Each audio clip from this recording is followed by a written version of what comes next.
The quorum call be dispensed with. Without objection.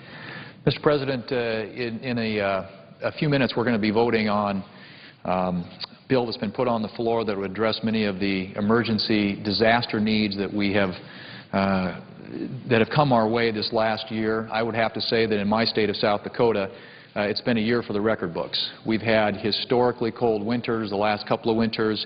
We had historically wet spring. And if you look at the Missouri River Basin, unprecedented amounts of runoff to the point where we had flooding on the Missouri River throughout the entire basin, up and down.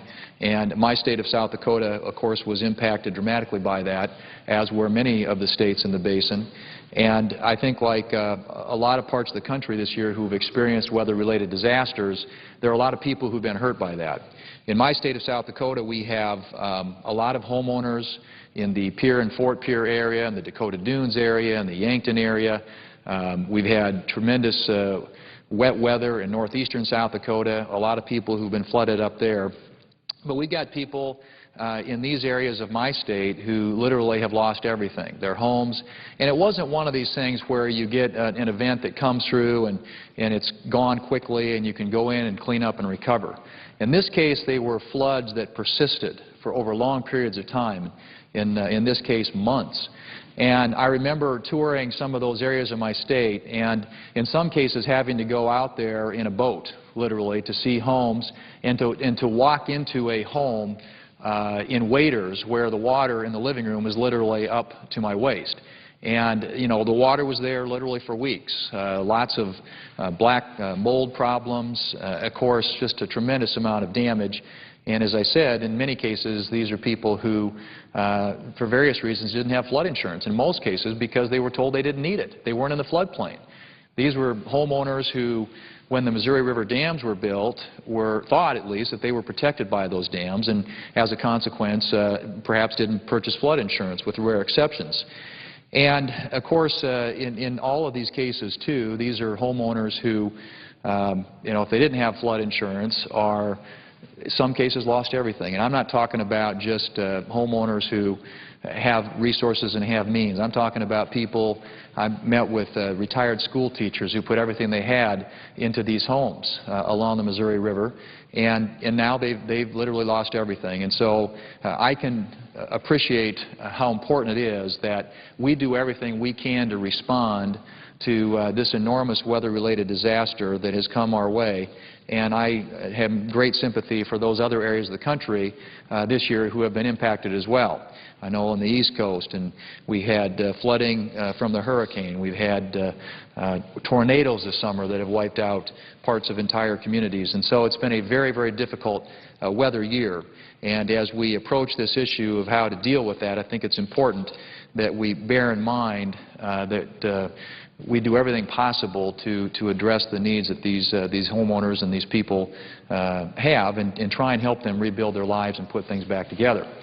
So as we get into this debate, certainly recognize the importance of us having a response. And I think one way or the other, Congress will respond, whether it happens today or in the form of some relief that may be coming over from the House of Representatives, but I think it's important that we do that. I also think it's important, Mr. President, given the budgetary circumstances that we find ourselves in, that we pay for it. And I think there are a couple of amendments that we're going to vote on this afternoon that would accomplish just that. The senator from Oklahoma has proposed an amendment which many of us have voted for in the past. I think it got 64 votes here in the United States Senate, both Republicans and Democrats supporting it, that would do away with some of the duplication that we have in our federal government. The Government Accountability Office has identified lots of areas of duplication. And in fact, the senator from Oklahoma, I think, has already gone through some of those, but I've been up here on the floor and addressed some of those as well. 56 or thereabouts programs spread across 10 or some agencies that deal with financial literacy. 82 programs that deal with the issue of teacher training. I think you'd have to argue that there is plenty of waste and duplication and redundancy in our federal government. And we ought to be doing everything we can to eliminate that, and particularly if we're looking at prioritizing where we spend our tax dollars. And in a case like this, you've got people across our country who have been hurt by these natural disasters who need our assistance. And it strikes me, at least, that if we're serious about priorities, and I think all budgets are about priorities, that we ought to be able to find some savings in these programs and agencies that have been identified by the GAO that would enable us to find the funds that are necessary to cover the disaster relief effort. And so I would come down here, Mr. President, to speak in support of the Coburn Amendment. I think the Paul Amendment as well seeks to use unobligated balances from USAID and the State Department. Of course, we're getting near to the end of the year, and if there are funds that haven't been obligated, that haven't been used, that strikes me as well as a way in which we could find some resources that would help us prioritize and put them where they're really needed right now, and that is to deal with these impacted communities, these impacted families, these impacted homeowners, and helping them rebuild their lives. But fundamentally, when you've got a $1.3, $1.4 trillion annual deficit, and when you're already at $14 trillion in debt, and it's growing at the rate that it is, when you've got a debt to GDP, which is literally about 1-to-1, about 100%, and you have to go back literally to the end of World War II to find a time in our nation's history when we've seen that kind of debt. These deficits to GDP, debt to GDP, spending to GDP are at historic highs. It strikes me, Mr. President, that even for important matters like disaster relief, we have got to be as responsible as we possibly can and make sure that we are doing justice to the American taxpayer and not spending money that we don't have. I think that the House of Representatives and what they intend to do is address this through the continuing resolution, which will be coming our way sometime next week. Their approach is to put some money, some additional money, supplemental monies into FEMA, into the Corps of Engineers, those agencies that are kind of on the front lines in responding to many of these disasters. I hope that we have an opportunity to vote on that legislation. That will be paid for. That will be within the budget. That won't be deficit spending or borrowing from our children and grandchildren, adding more to the debt. And so I think it's a responsible and reasonable way to deal with this. And maybe in the end that's where this ends up. But the debate that we're having today is whether or not we are going to appropriate $6.9 billion, around $7 billion, for disaster relief. I don't think that we have a full grasp yet of what some of these damages are. The assessments are still coming in. But I think it's important that we be responsible in how we distribute disaster relief, that we know as much as possible about the full scale and the dimensions of the problem and what those damages are. And then secondly, that we do everything we can to find areas in the budget that we can offset that disaster relief. So the amendments that are before us today, Mr. President, I would hope we can support. And as I said before, the Coburn Amendment is not something new to the Senate. The Coburn Amendment is an amendment that many of us have supported in the past. 64 senators, that's a very large bipartisan majority here in the United States Senate, have supported this amendment to do away with these duplicative programs and to try and gain some efficiency and some savings in our federal government. And it strikes me, at least, that when you're dealing with an issue as important as disaster relief is to so many Americans, that we certainly ought to be able to prioritize and take some of those duplicative programs, some of those redundant programs that we have in our federal government that have been identified by the Government Accountability Office, ask the OMB to identify $7 billion in savings in order to offset the cost of what we're doing here with regard to disaster relief. So I'm going to certainly support these amendments, Mr. President. I hope my colleagues will. And you know, for a lot of reasons. Again, because we need to respond when we have a natural disaster like this, but we need to do it in a responsible way.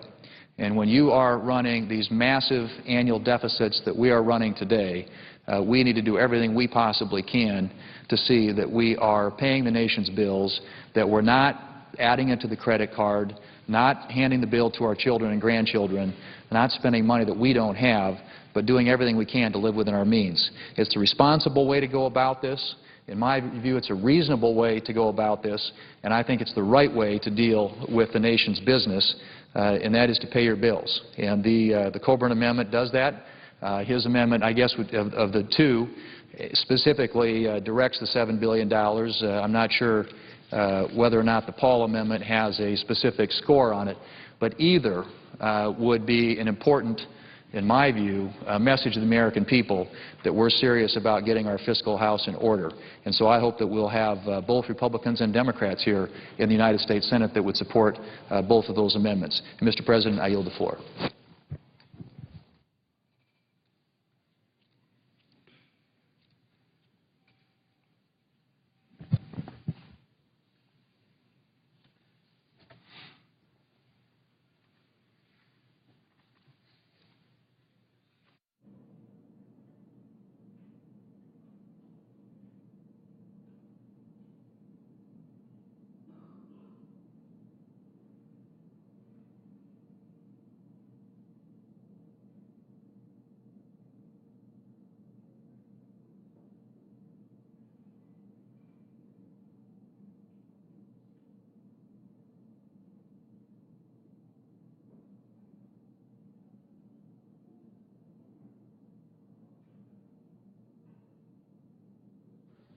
Senator from Nebraska. Mr. President, I ask unanimous consent to speak as in morning business for about 5 minutes. Without objection. Thank you, Mr. President. Mr. President, I rise today to actually extend an invitation. The invitation I extend is to our EPA Administrator, Lisa Jackson. The reason for the invitation is very straightforward. There is a lot of confusion about EPA's position on regulating farm dust. It's the most remarkable thing. The administrator says one thing, but then the agency takes a different position. Back and forth, it is gone. Administrator Jackson said, and I'm using her words, it's a myth that EPA is proposing to regulate farm dust. That seems pretty clear.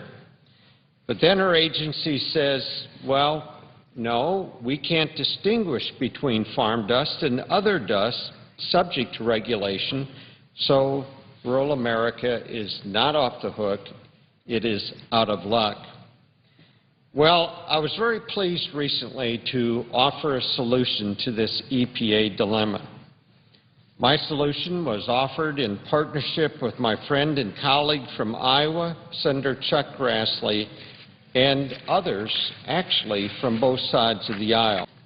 We proposed a simple solution to this confusion.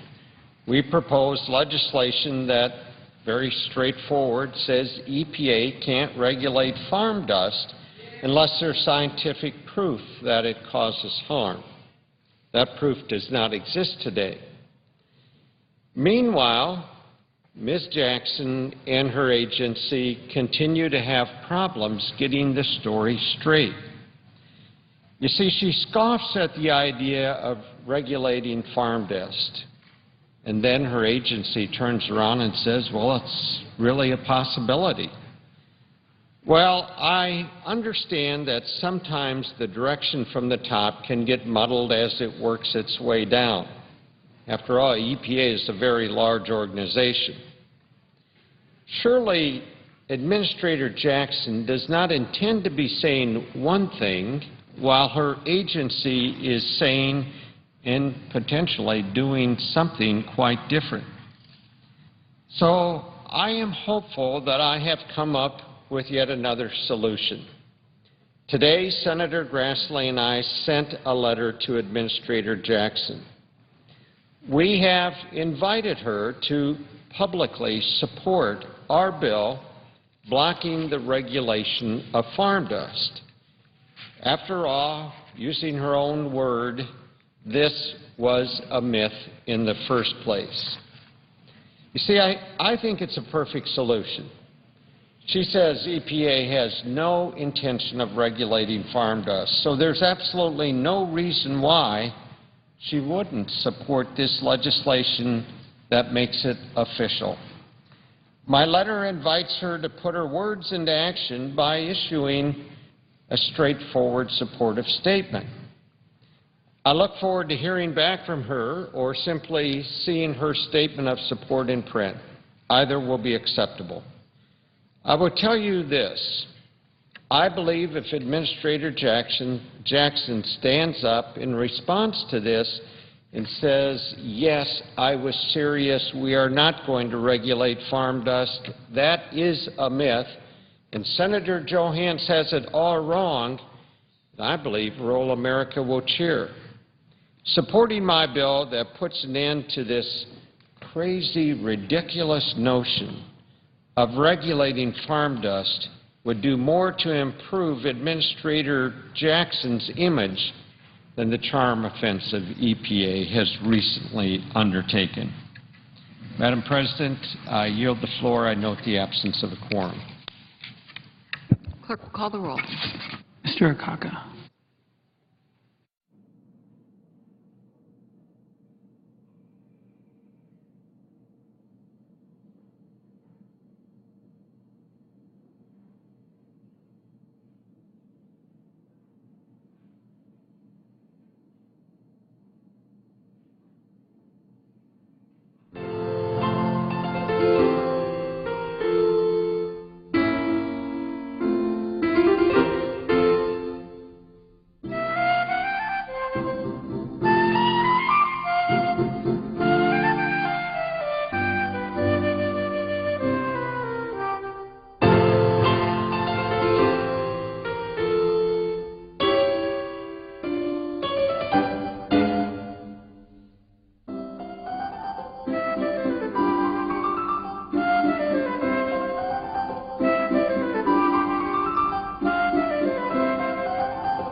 Dispense with. Without objection. Madam President, I understand that a couple of our colleagues are on their way, and I will yield to them if they get here as expected. But in the meantime, I'd like to share some thoughts with the Senate about the very complex and difficult duty that we all now face, which is to agree to legislation that will reduce the deficit by at least $1.2 billion over the next decade.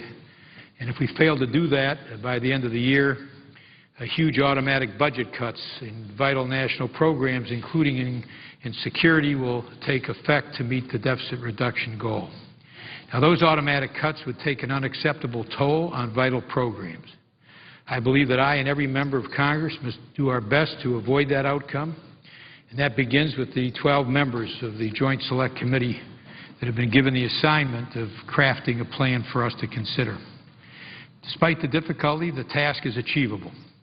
We can reach our deficit reduction targets and help ensure fiscal stability while avoiding not only the damaging automatic cuts, but also avoiding devastating cuts to defense, health, education, and other programs vital to America and to its families.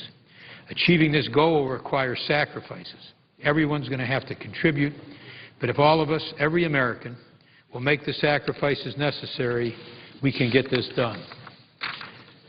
How can we do it? Well, we could pretend that we can resolve this problem by ignoring why we got here, to try to balance the budget by simply cutting more spending, or we can take a realistic look at both spending and revenues. If the senator from Massachusetts is ready to speak, I am going to put the balance of my statement in the record. If not, I will use a few additional moments. Madam President, we need to take a realistic look at both spending and revenues. And just a little historical perspective might be helpful here. Federal revenues today are at the lowest share of gross domestic product in generations, just 14.9%.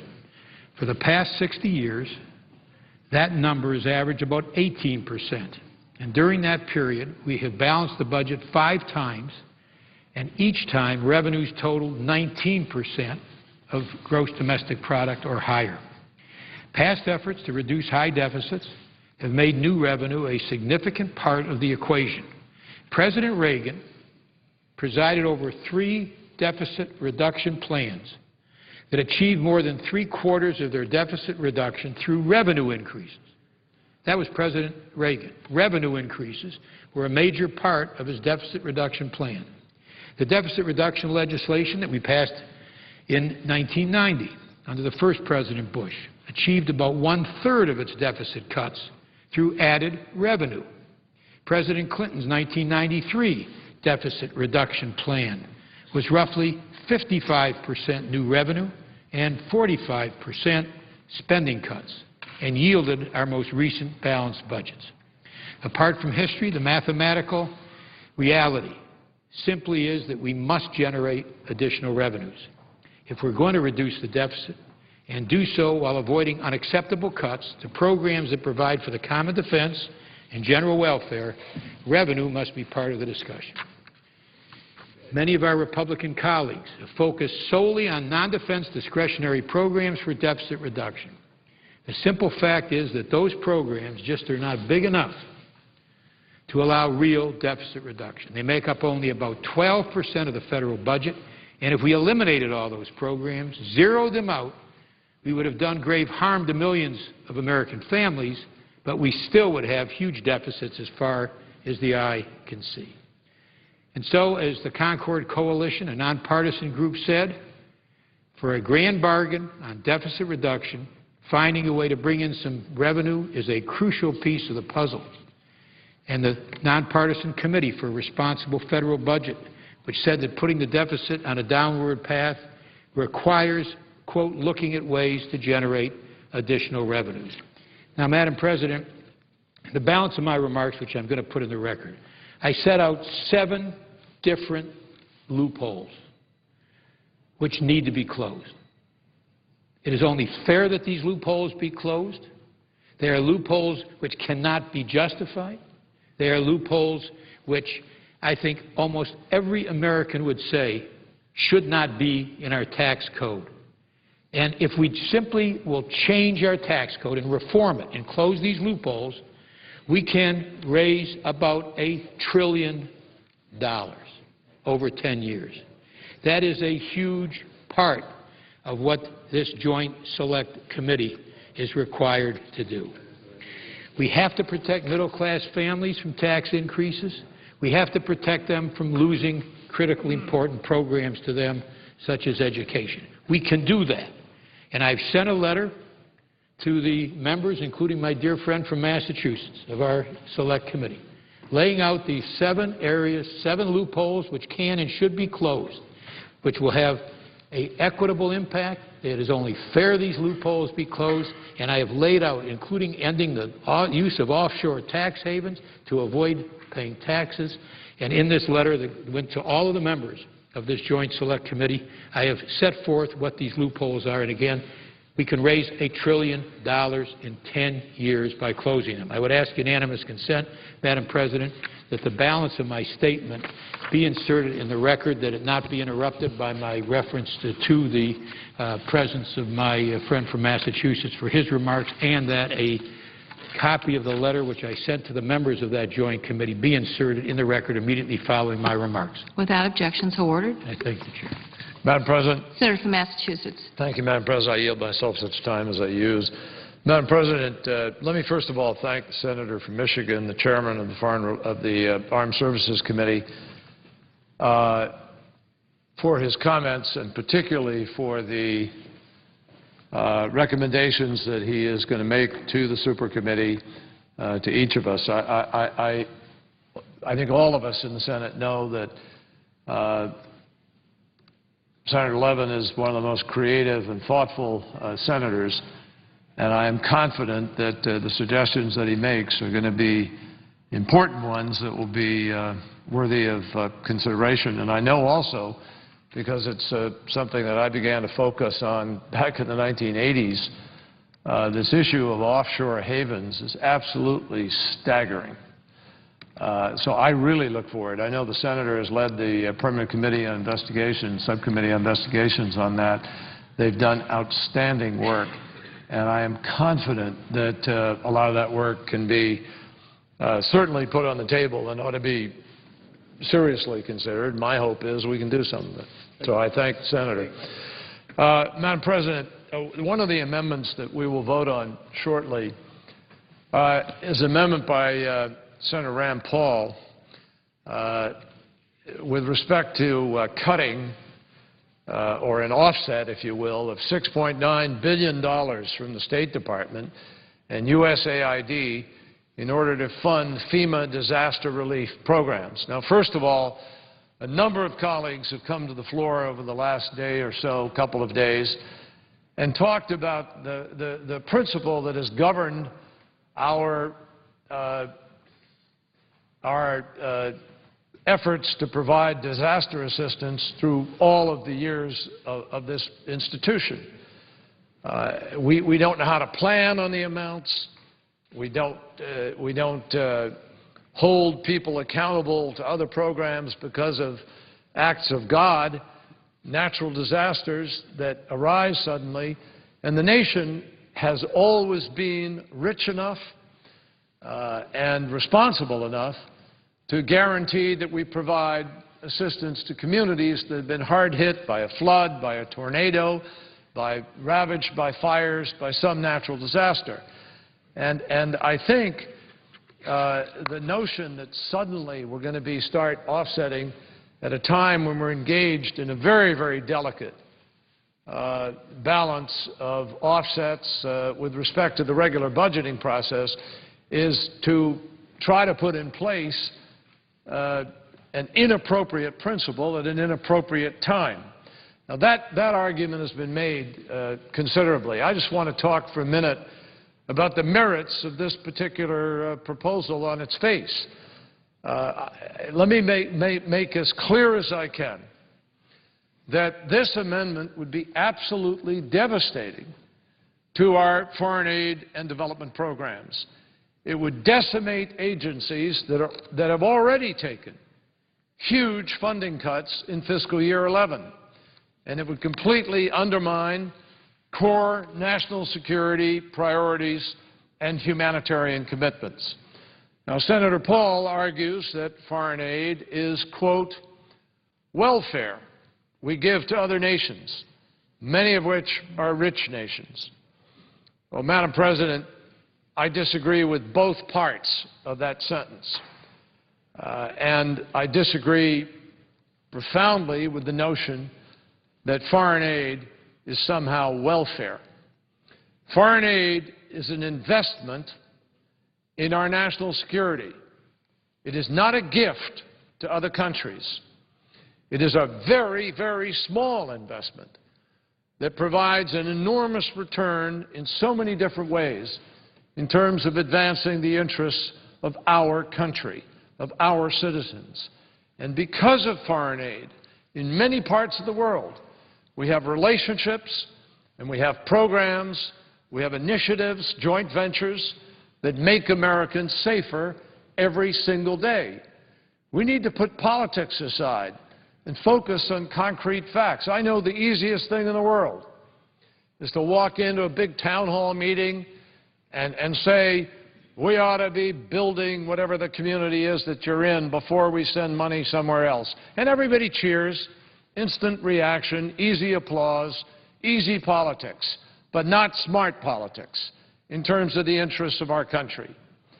The fact is that all of our foreign aid programs, all of our foreign policy initiatives, all of the State Department, everything that we do in USAID, all the things we do from sending a diplomat to Baghdad or to Pakistan or Afghanistan, every effort we make to help reverse the global HIV/AIDS epidemic, all of the things that our State Department engages in make up barely 1% of the annual budget. 1% of the annual budget. And so often when you go out to those town halls that are ready to applaud the idea of just giving the money here, you ask people, how much money do you think we give in foreign aid? And people say, oh my God, it's 50% of our budget, or 20% of our budget, or 10%, or 5%. And it's none of those. It's barely 1%. Now, we spend about $700 billion on our military. By contrast, the international affairs budget in its entirety is less than 1/10 of the Pentagon's. A former Secretary of Defense, Bob Gates, pointed out, I think only a year or so ago, that if you took the entire Foreign Service roster, you could barely crew one aircraft carrier in the United States Navy. Now, I understand that we face a budget crisis in our own country. Obviously, I understand that. But we're working hard to address this issue in the new committee that's been formed by the Congress. But if we cut these funds now, I guarantee my colleagues, we will pay a much stiffer price later for increased threats to our national security, for loss of opportunity, for loss of business, for graver crises, all of which will come as a result of America pulling back. And I would remind our senators, our foreign policy and development programs have already been cut to the bone. The final fiscal year 11 spending agreement cut $6.5 billion from the international affairs budget. Folks, that's a 10% cut. How many agencies took a 10% cut? It happens to also be a 15% cut from the President's request. At the time that we're fighting a war in Afghanistan, when we're managing turmoil in the Middle East, when we're trying to guarantee that in Egypt, which we have encouraged to have an uprising, which we have celebrated for its reach for democracy and for freedom, at a time when it's trying to do it, are we going to say, pull the rug out from under them and say, go ahead, Muslim Brotherhood, its pickings are all for you? It just doesn't make sense. At a time when we're coping with unprecedented famine in the Horn of Africa, millions of people starving to death, a global tragedy that challenges the morality of our nation, it would be unbelievably extreme and irresponsible to take the approach that Senator Paul's amendment takes. It would jeopardize our national security in several important ways. Let me just name a few specifically. First of all, it would threaten the State Department and USAID's ability to serve as a critical partner to the military in the post-conflict situations. For instance, in Afghanistan, we are working hand in hand, State Department and Defense Department, in order to be able to transition to the Afghan forces. This would put those troops at risk, put that effort at risk, and I think, raise serious questions about the viability of what we're trying to accomplish. We're at a critical juncture in those efforts to stabilize Afghanistan and Pakistan. And cutting our aid to those countries will impact our military operations. It will slow. For all those senators who want to get out of Afghanistan faster, you pull the aid out from underneath it, you may be getting out in a way you don't want to, or you will make it longer before you get out in the way that you do want to. So I would suggest respectfully, Senator Paul has said that he would much rather send professors around the world than soldiers. I don't know an American who wouldn't rather do that. We all hope that that can happen as soon as possible. But you can't just ordain it by saying, here it is, here's what we're doing, and change the situations on the ground. The wish does not become the father to the fact in those situations. And as we've seen in the recent days with the attack on our embassy in Kabul, there's a lot of work to be done in Afghanistan before our college deans can take over from our district support teams. This cut would set back progress in creating markets for U.S. goods and services. Here we are struggling to create jobs in the United States. One of the best opportunities for jobs is export. Export to the new emerging middle classes of India, Brazil, Korea, Mexico, China, other places. We want to sell those products. But if all of a sudden you're pulling back your ability to be able to marshal opportunities in those markets, if you reduce the ability of United States businesses to be able to get those opportunities, we diminish our own efforts to strengthen our economy. We don't just face a deficit crisis, we also face a jobs deficit. And in the face of global competition, our growth and our exports are directly tied to our ability to create new American markets. Money that we spend helping to stabilize emerging economies has an amazing impact on our own economy. And that has been proven for all the years, certainly since the end of World War II. It would also, the Rand Amendment would also lead to a $1 billion cut in our battle against global AIDS. PEPFAR, the President's program, which President George Bush, Republican, worked with us, the Foreign Relations Committee, a program that Senator Helms, Senator Frist, and I and others had originally developed, a program which currently supports over 3.5 million people on life-saving HIV/AIDS treatments. A reduction of this size to 2011 funds would mean that around 1 million people would be thrown off of those treatments, dramatically reducing the numbers of lives saved through this program. Now, Madam President, we are a country that has prided ourselves in our willingness to live our values.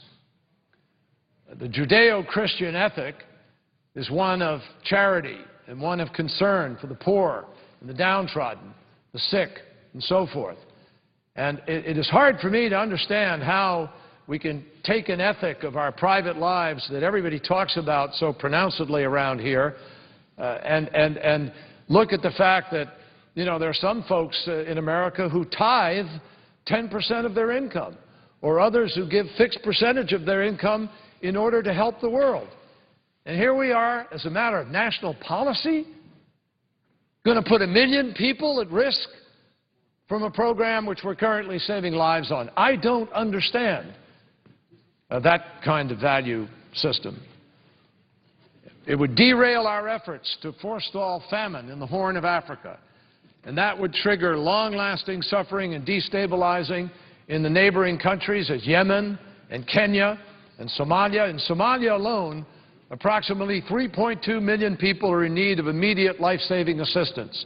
500,000 children are acutely malnourished, and more than 29,000 children under the age of 5 have tragically died. This planet knows how to feed people. And rich countries have an obligation to try to do that. And our obligation is de minimis. De minimis. And we shouldn't come in here installing a new principle all of a sudden, for the first time ever, saying we have to offset money to pay for emergency assistance to our communities at the expense of young kids who are starving in another part of the world. So I hope my colleagues will recognize this amendment is not the right way to approach this. It would have a negligible impact on our budget deficit, but its real impact on our security would be enormous.